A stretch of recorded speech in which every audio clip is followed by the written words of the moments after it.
Hey, it's Vicky. Welcome to my channel. Today I made some curry chicken with fresh naan. Now you gotta have some fresh naan with your curry chicken. This spicy explosion of the curry has to go with some naan. Now curry is known to have lots and lots of ingredients and quite difficult to make, but I've pared it down so it's easy enough for you to make at home. And it's a big burst of flavor. You need to have that. I've kind of rearranged a couple things. Look at my blog for a more in-depth description on how to make your own curry mix at home without buying everything on that supermarket shelf. When you're making curry chicken, you need to have the fresh naan. I mean, you just have to have it to sop up all of those juices. Let's try it.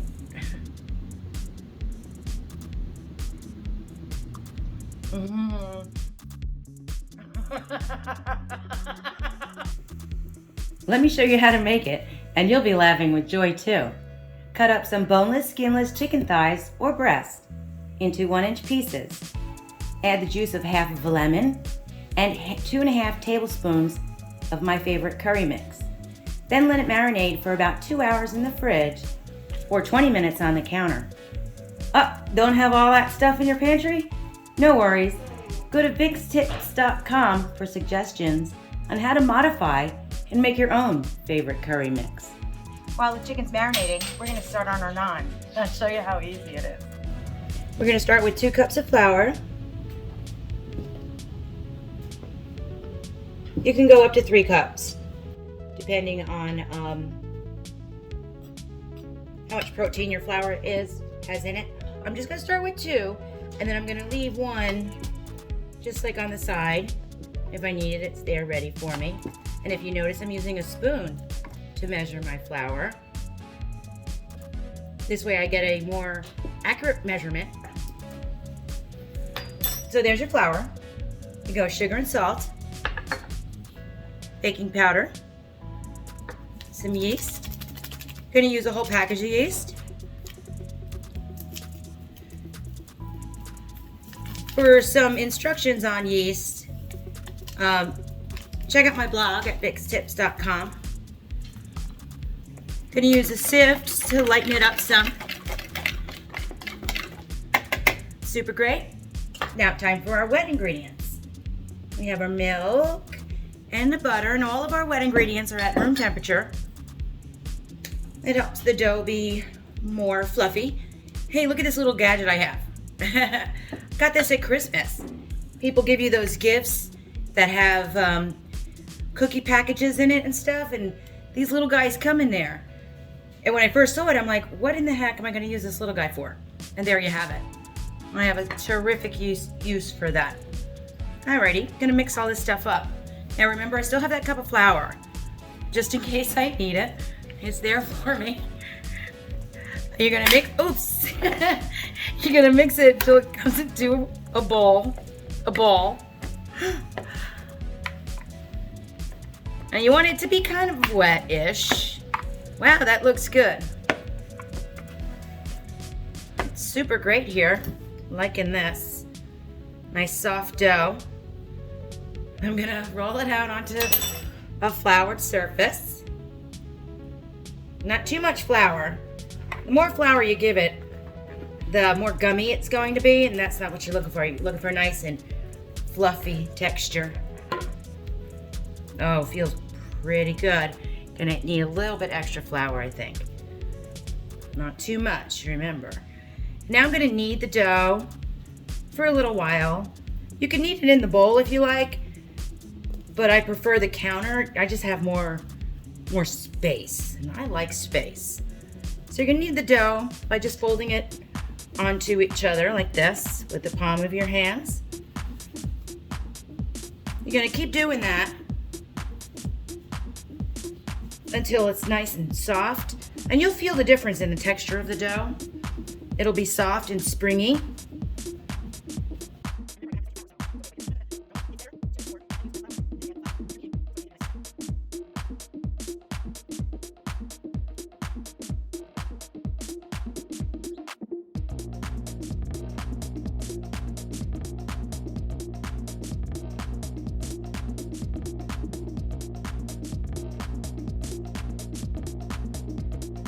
All right, that feels good.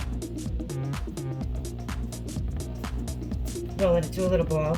You know it's done. It feels pillowy and it holds the indent off my finger. Like that. Super. I'm gonna put it back into the bowl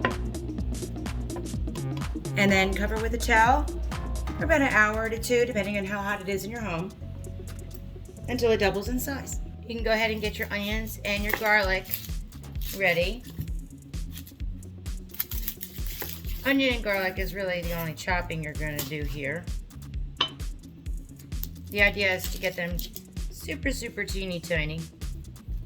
As tiny as you can get them. If you have probably even blend them or use a garlic press or something like that.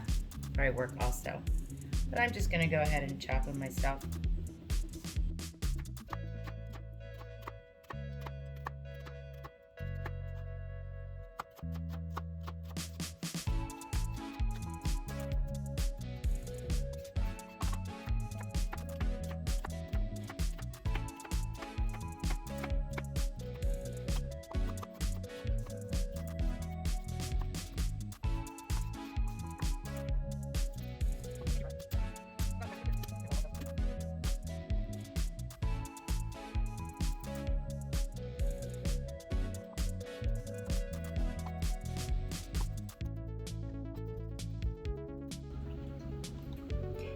Chicken's been marinating for a little bit, and now it's all happy and ready to go. Just gonna add a little oil to our pot.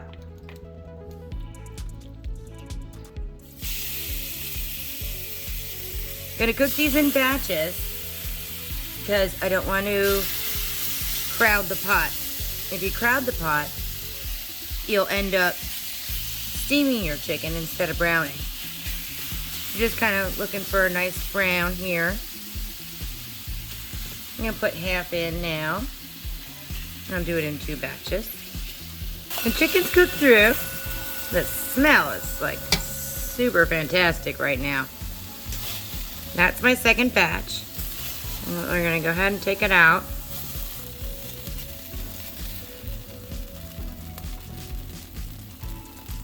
Add some butter. And your onions.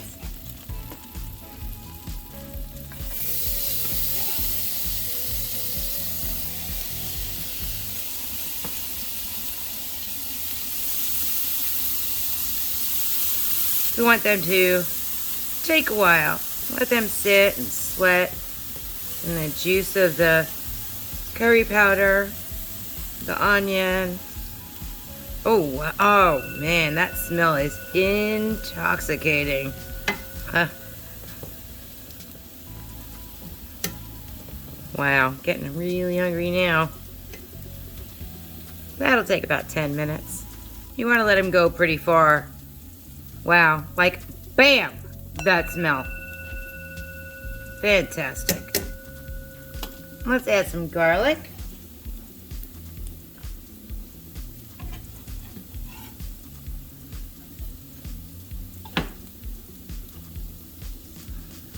Garlic, you just kind of stir around. Stir around a pot a little bit. Oh my gosh, like that smell couldn't get better. Well, yeah, there it goes. Just got better. Bam, bam. Not even kidding. Holy cow. Okay, that's good stuff. Now we're going to go ahead and add in our tomato paste. It's such a big time saver.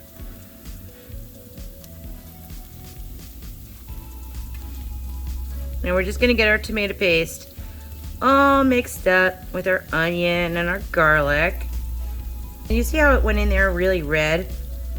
Kind of looking for it to turn brown and get like mushy, pasty kind of thing here.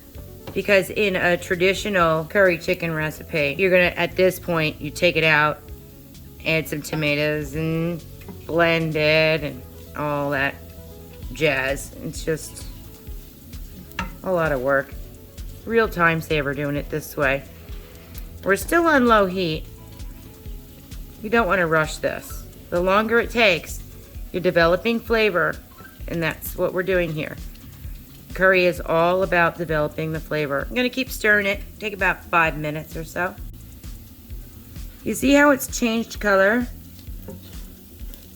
And it's more pasty-ish. That's what we're looking for. We burned off that canny tomato flavor. Now we're gonna deglaze with some chicken broth. And deglaze is simply pouring the liquid on your hot pan and scraping up all those little bits of flavor on the bottom. That creates a well-developed sauce. Once that comes to a boil, we can bring that chicken back in. Hello, chicken. You smell so good. Welcome back to the party. Yeah, suck up that juice. Oh my gosh, it smells so good in here right now. But wait, I don't think it's spicy enough. Let's add some more of this. About a tablespoon more. Or more, depends on who's coming. Got some spicy lovers here today. Maybe I'll add a little more cayenne. You can always add more cayenne if you're a spicy lot. I'm gonna stir that up real good. Let that simmer for about 15 to 20 minutes.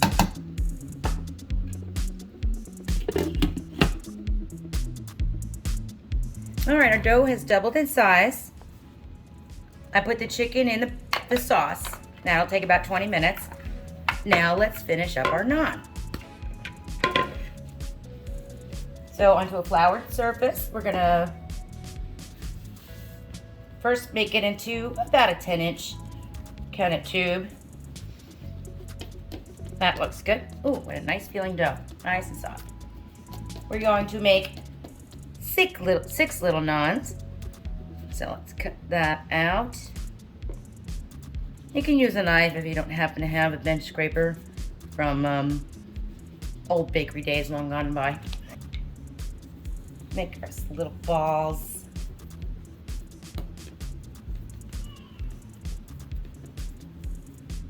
Easy peasy.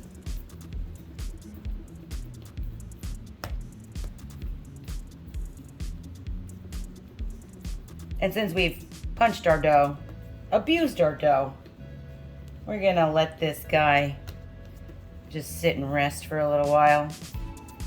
Contemplate life. Cover for about another 15 minutes. Hey little guys, sorry for the abuse earlier. Let's be friends again. Now I flour my board just a little bit. So we're gonna take our balls and make little round circles. About 6 inches in diameter. Little flour there. Start with your fingers and then use the rolling pin. Twisting and turning. Don't use any pressure. Your dough's been under pressure lately. We don't need to give it any more. You can use a rolling pin like I have here. Works great. So does one of these cooking spray jars. That'll do. That works. See, look at that. Beer bottle.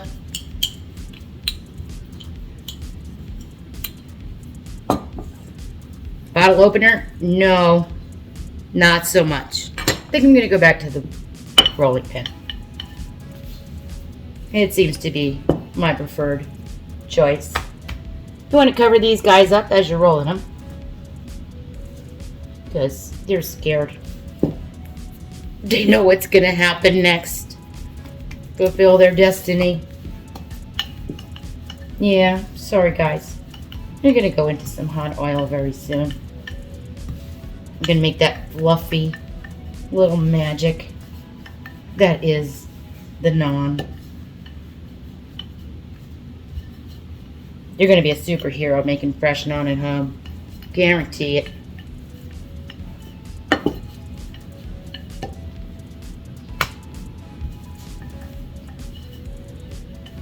Okay, that's good. Fabulous. Last one. Alright guys, are you ready for this? Already feeling bad for you, but happy for me. Oh my, what an amazing smell that is. Yummy.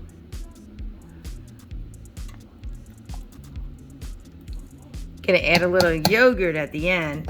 Gonna add the yogurt slowly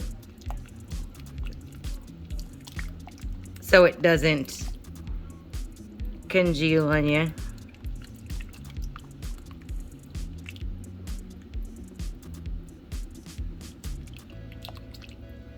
Still using my handy dandy Christmas present. Hey, never feel bad about giving somebody this stuff for Christmas. It's actually one of my favorite tools. That looks delicious.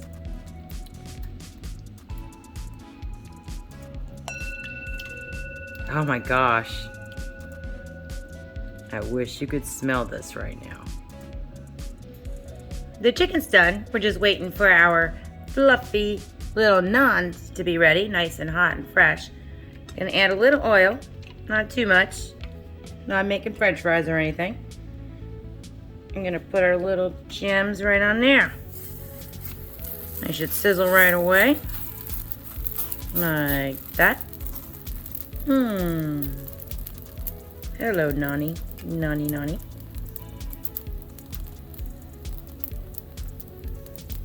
Just a couple minutes on each side. You want to keep them covered so they don't get dry. However, if they do get dry, you can add a squirt of water. Like that. We're just mimicking a tandoor oven, because that's usually how they do it in India. Because they have cool stuff like that. I find a cast iron works best, but if you just have a regular skillet, that'll do too. It is important to have a well-seasoned cast iron.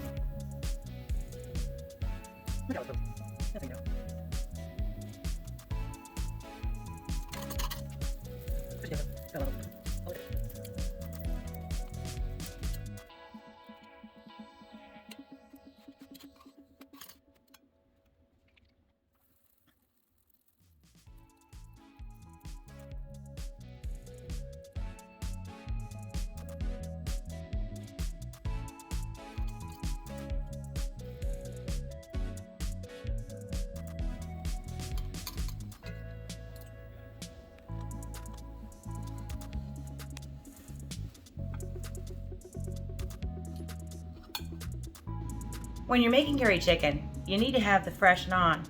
I mean, you just have to have it to sop up all of those juices. It's like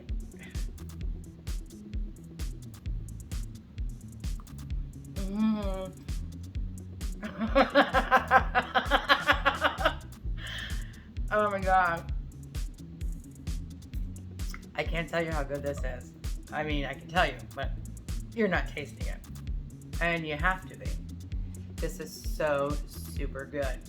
Check out my blog at fixtips.com for more information on this recipe and others. I hope you had as much fun as I did. I'll see you next time.